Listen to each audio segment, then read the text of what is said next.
Magandang araw sa lahat. First time ko nga po palang i-flex itong mga alagang hayop ng aking husband.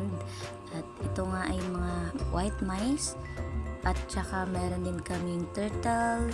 Itong turtle na to ay galing sa aking kapatid.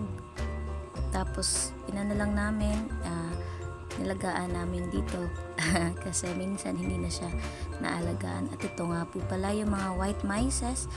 Iba't ibang kulay, merong pure white at meron ding mga black and white. At ito din yung mga alagang hayop ng father-in-law ko. Ayan, yan yung mga alagang hayop niya. Dito nga po pala kami sa bahay ng aking auntie at ito din yung mga alagang mga isda ng aking husband. So binibenta niya din yan. Yan ay yung mga guppies at saka meron ding mga molly. So yung nandyan sa supot ay yun yung mga ibinibenta niya sa sa city.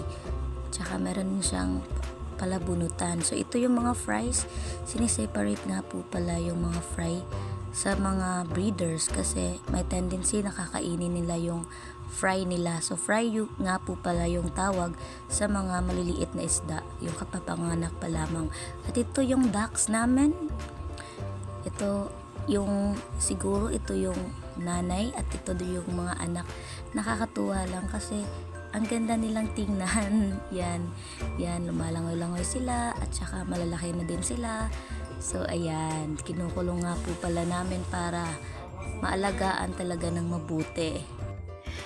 At ito nga po pala si Choy Choy. Si Choy Choy yung alagang aso ng husband ko nung pa siya, binata pa siya. At hanggang ngayon, nandiyan pa rin si Choy Choy. Napaka-strong ng asong ito. At ito nga yung ibang white mga mice. So tinatawag namin yung fancy mice kasi nga ang ganda-ganda ng kulay. Hindi siya nakakatakot tingnan. Para siyang cute, very cute talaga. At ito yung pinapakain namin sa aming mga alaga. Yan yung pagkain din ng mga alagang manok nyo. Kung meron kayong mga manok, alam nyo kung ano yan. Ito yan, nakakatuwa talaga silang tingnan kasi napaka-playful talaga nila. At yan, nakakatuwa talaga. Hindi nga pala ito nangangagat at talagang napakadaling alagaan. Pero kailangan mo ng study kasi pag ikaw nag-aalaga nito na first time, hindi mo talaga maiintindihan. Ito nga naman si Maxi, yan, nanganganak na naman. So 5 pala yung anak niya, kaya lang ang natira ay 4 na lang kasi nga namatay yung isa kasi walang paa.